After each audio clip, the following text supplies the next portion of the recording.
materi dengan judul Hukum Perdata Internasional. dalam bidang perkawinan. Saya Muhammad Nurdin Al-Farisi. Dan saya Auliana. Subjudul yang akan kami bahas yang pertama, perkawinan internasional. Yang kedua, akibat-akibat perkawinan. Yang ketiga, perkawinan di luar Indonesia. Dan yang keempat, perceraian. Yang pertama ada perkawinan internasional, yaitu perkawinan yang mengandung unsur asing, perkawinan yang terjadi antara warga negara Indonesia dan warga negara asing. Perkawinan ini ada pada Undang-Undang Nomor 1 Tahun 1974 tentang perkawinan atau disingkat dengan UUP. Dikenal dengan istilah perkawinan campuran, dan juga mungkin perkawinan antara dua orang warga negara Indonesia yang dilangsungkan di luar negeri. Apa sih yang dimaksud dengan perkawinan campuran? Dirumuskan secara luas dalam pasal 1 GHR, dikatakan bahwa perkawinan dari orang-orang yang di Indonesia tunduk pada sistem yang berbeda. Perkawinan campuran ini di Indonesia sudah ada sejak dulu karena cocok dengan iklim jajahan yang begitu banyak hubungan-hubungan campuran antara orang-orang yang tunduk pada hukum yang berbeda. Dengan demikian, perkawinan internasional termasuk di dalamnya. Karena dalam perkawinan internasional itu dilangsungkan oleh orang-orang yang tunduk pada sistem hukum yang berbeda, juga perkawinan yang dilakukan di luar negeri dan kelak kembali ke Indonesia akan tunduk di bawah hukum yang berbeda. Maka dari itu perumusan yang dipakai oleh pasal 1 GHR dapat mencakup pula perkawinan HPI. Persyaratan perkawinan dibedakan menjadi dua, ada material dan ada syarat formalitas. Persyaratan material yang harus dipenuhi oleh warga negara Indonesia yang hendak kawin di luar negeri. Sebaliknya, mengenai syarat formalitas dilakukan menurut ketentuan-ketentuan hukum setempat atau disebut juga dengan locus regit actum lex loci celebrationis. Kemudian untuk validitas perkawinan itu terdapat dua hal. Yang pertama ada validitas material perkawinan. Asas-asasnya ada 4. Yang pertama ada asas lex loci celebrationis, yaitu validitas material perkawinan harus ditetapkan berdasarkan kaidah hukum dari tempat di mana perkawinan diresmikan dilangsungkan. Lalu yang kedua adalah asas yang menyatakan bahwa validitas material suatu perkawinan ditentukan berdasarkan sistem hukum dari tempat masing-masing pihak menjadi warga negara sebelum perkawinan dilangsungkan. Yang ketiga ada asas menyatakan bahwa validitas material perkawinan harus ditempatkan berdasarkan sistem hukum dari tempat di mana masing-masing pihak berdomisili sebelum perkawinan dilangsungkan. Lalu yang keempat ada asas yang menyatakan bahwa validitas material perkawinan harus ditentukan berdasarkan sistem hukum dari tempat dilangsungkannya perkawinan, atau bisa disebut juga dengan locus celebrationis, tanpa mengabaikan persyaratan perkawinan yang berlaku di dalam sistem hukum para pihak sebelum perkawinan yang dilangsungkan dalam pasal 56 ayat 1 UUP. Lalu ada yang kedua yaitu validitas formal. Validitas formal berdasarkan asas locus regit actum menerima sebagai asas bahwa validitas atau persyaratan formal suatu perkawinan ditentukan berdasarkan lex loci celebrationis. Kemudian pengertian perkawinan campuran. Secara teoritis dalam HPI dikenal dalam dua pandangan yang berusaha membatasi pengertian perkawinan campuran, yaitu yang pertama, pandangan yang beranggapan bahwa suatu perkawinan campuran adalah perkawinan yang berlangsung antara pihak-pihak yang berbeda domisilinya, sehingga terdapat masing-masing pihak berlaku kaidah-kaidah hukum intern dalam dua sistem hukum yang berbeda.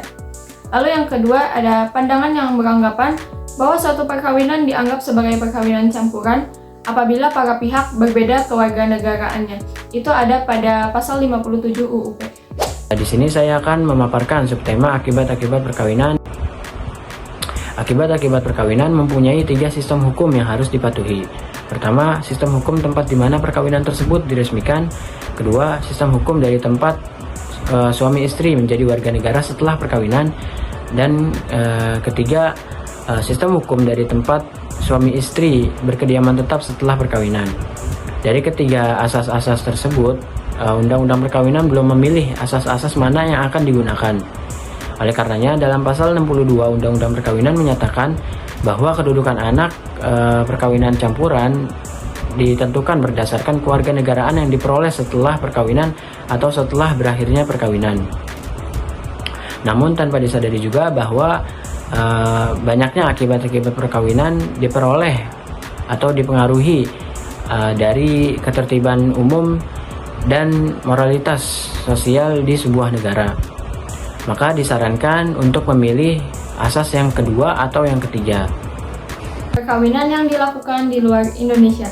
Perkawinan yang dilakukan di luar negara Republik Indonesia erat kaitannya dengan hukum perdata internasional, karena perkawinan semacam ini mengandung unsur asing. Dan unsur asing tersebut yang terpenting ialah mengenai orang-orang yang tersangkut paut dalam hubungan hukum itu, yaitu perihal kedudukan hukum dan kekuasaan-kekuasaan hukum perkawinan. Sehingga sebelum membahas mengenai perkawinan yang dilakukan di luar Indonesia, terlebih dahulu kita bahas hukum perdata internasional yang tentu saja terkhusus pada masalah perkawinan. Unsur-unsur asing yang disebutkan di atas, dalam hal itu tidak hanya seperti orang-orang asing, yaitu orang-orang warga negara dari negara asing, melainkan juga meliputi orang-orang warga negara dari negara sendiri yang berdomisili di negara asing. Lalu penciptaan hukum dalam suatu negara dalam arti penting seluas-luasnya tidak hanya mengenai pembuatan undang-undang, melainkan juga meliputi penciptaan hukum oleh adat kebiasaan, oleh keputusan hakim, oleh ilmu pengetahuan hukum, dan lain-lain yang pada prinsipnya mengandung dua unsur, yaitu yang pertama, bahwa hukum itu dimaksudkan untuk berlaku dalam daerah hukum negara itu.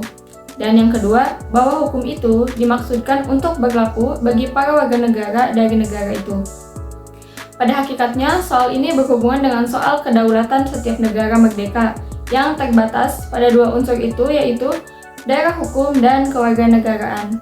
Hal inilah yang dipertahankan sampai sekarang terhadap pengaruh hukum antar negara. Dua unsur ini dapat diterobos oleh unsur asing yang dimaksud di atas, yaitu perihal kedudukan hukum dan kekuasaan-kekuasaan hukum dari orang-orang yang tersangkut paut dalam hubungan hukum.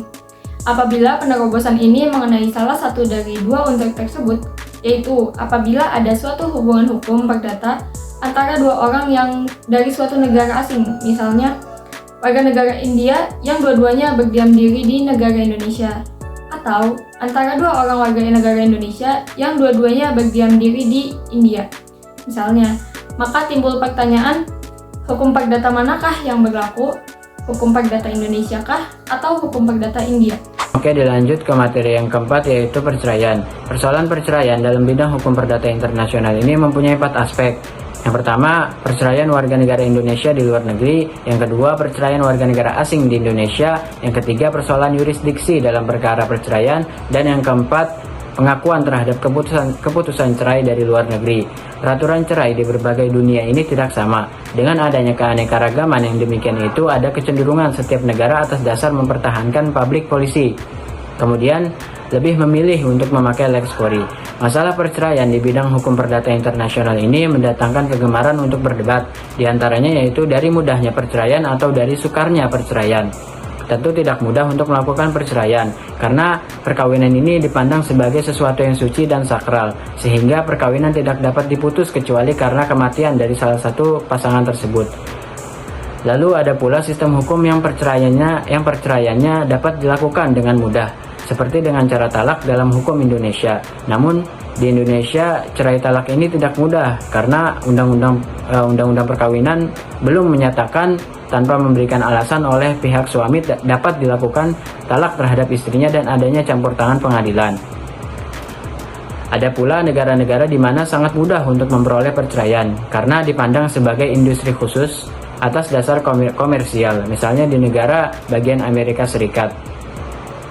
Perceraian ini dianggap termasuk status personal seseorang, sehingga berdasarkan ketentuan pasal 16AB berlaku asas nasionalitas. Oleh karena itu, perceraian dari warga negara Indonesia ini yang berada di luar negeri harus dilaksanakan menurut ketentuan dari hukum nasionalitasnya. Berdasarkan asas resiprositas atau timbal balik, maka hukum yang dipergunakan bagi perceraian yang dilakukan oleh orang asing di Indonesia tentu menggunakan hukum nasionalnya. Praktek hukum nampak terpengaruh oleh konsepsi memakai lex quorum dalam perkara perceraian internasional, apalagi terjadi pengaruh jurisprudensi Hograt atas dasar konkordansi, karena ketentuan penunjuk pasal 16AB konkordansi dengan pasal 6AB di Belanda dalam tahun 1907,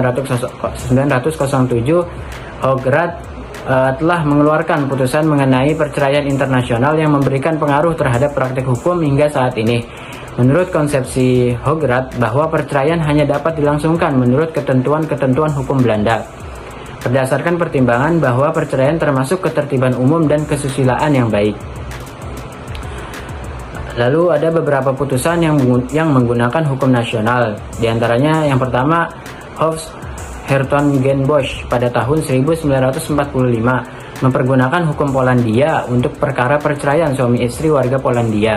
Hal ini didasarkan atas pertimbangan bahwa dasar-dasar untuk bercerai serta sekali hubungannya dengan wewenang dan kewajiban dari suami istri terhadap yang lain. Yang kedua, Rechtsbank Arnhem pada tahun 1948 juga dengan pendirian dan pertimbangan serupa untuk perkara perceraian antara suami istri warga negara Belgia dengan memakai hukum Belgia. Namun oleh Hof Arnhem putusan ini dibatalkan. Yang ketiga, Rechtsbank Gravenhage pada tahun 1948 memakai hukum Inggris. Mereka sesuai ketentuan hukum Inggris dan tidak boleh bercerai bila mana belum mencapai 3 tahun dalam menikah. Namun, Hof dan Haag membatalkan dan kembali pada pendirian Hogerath pada tahun 1907. Yang keempat, Rechtsbank Gravenhage pada tahun 1954 yang dikuatkan oleh Hof Gravenhage memakai hukum Brasilia, yaitu hukum nasional dari penggugat terhadap istri warga negara Amerika Serikat. Namun, dalam hukum Brasilia tidak mengenal perceraian, sehingga gugat atau cerai ini tidak dapat dikabulkan. Lalu yang kelima, perkara The American Seeschauer atau pengembara Amerika. Hofs-Hertogenbosch pada tahun 1960 memakai hukum Belanda untuk perkara perceraian yang diajukan oleh pihak-pihak warga negara Swiss. Dalam perkara ini, penggugat menggunakan alasan cerai, yaitu meninggalkan tanpa alasan yang sah selama 2 tahun, yang dikenal dalam hukum Swiss sebagai tuntutan cerai yang tidak dapat diterima. Lalu ada yang namanya sistem Einvernahmswet Benelux. Dalam pasal 6-nya merumuskan bahwasanya kaidah-kaidah pokok perceraian tunduk pada hukum nasionalnya bersama dari para pihak pada saat diajukannya tuntutan tersebut. Lalu ada juga kaidah khusus bagi mempelai yang ada saat diajukannya perkara berbeda nasionalitasnya, dilakukan berdasarkan hukum nasionalitas pihak penggugatnya. Lalu ada pengecualian atas kaidah-kaidah khusus. Kalau para pihak selama perkawinan mempunyai nasionalitas sama dan hanya satu pihak mengubah nasionalitasnya, maka berlakulah nasionalitas yang dahulu sama itu. Asas yang dipergunakan yaitu asas yang agak kuno, yaitu hukum pihak penggugat dan menggunakan prinsip kumulasi. Prinsip kumulasi ini dianut oleh Konvensi Den Haag pada tahun 1902 yang menyatakan dalam pasal 1-nya bahwa hukum yang harus dipergunakan dalam menyelesaikan perceraian internasional ialah baik hukum nasional para pihaknya maupun lex fori. Jadi perceraian akan hanya dapat diberlangsungkan apabila diperkenankan baik oleh hukum nasional para pihak maupun oleh hukum forum. Kesulitan akan timbul dalam menghadapi negara-negara yang sistem hukumnya tidak mengenal perceraian. Persoalan yurisdiksi juga berkaitan dengan pengakuan putusan cerai di luar negeri. Ketentuan-ketentuan mengenai kompetensi negara ini tempat perceraian diucapkan mereka salah satu pasal yang terpenting dari Konvensi Den Haag pada tahun 1968 tentang Convention on the Recognition of Divorces and Legal Separations. Dalam pasal 2 ditentukan titik taut yang dipergunakan dalam menentukan kompetensi. Yang pertama, pihak tergugat mempunyai habitual residence-nya di negara tempat perceraian diucapkan. Ditunjuknya hukum dari pihak tergugat sebagai yang kompeten. Yang kompeten merupakan penyesuaian dengan kaidah hukum. Pengertian habitual residence merupakan kaidah yang dianggap sinonim istilah domisili yang diperlembut. Pengertian habitual residence ini menghendaki stabilitas tertentu dalam waktu dan intensi untuk menetap dalam suatu negara. Yang kedua, forum penggugat dapat dijadikan titik taut yang menentukan kompetensinya. Hanya saja harus disertai dengan titik taut tambahan lainnya. Misalnya seperti habitual residence penggugatnya dalam jangka waktu tertentu 1-3 tahun. Penggunaan forum aktoris ini memberikan perlindungan istri yang ditinggal suaminya. Istri yang ditinggal oleh suaminya harus diberi kesempatan untuk memutuskan perkawinannya agar dapat menikah lagi apabila dikehendaki.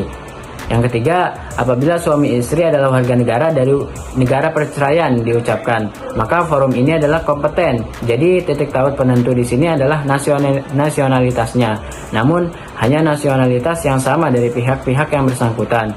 Dan yang terakhir yaitu negara itu mempunyai kompetensi apabila penggugat adalah warga negara tersebut dan juga atau telah mempunyai habitual residence-nya di situ.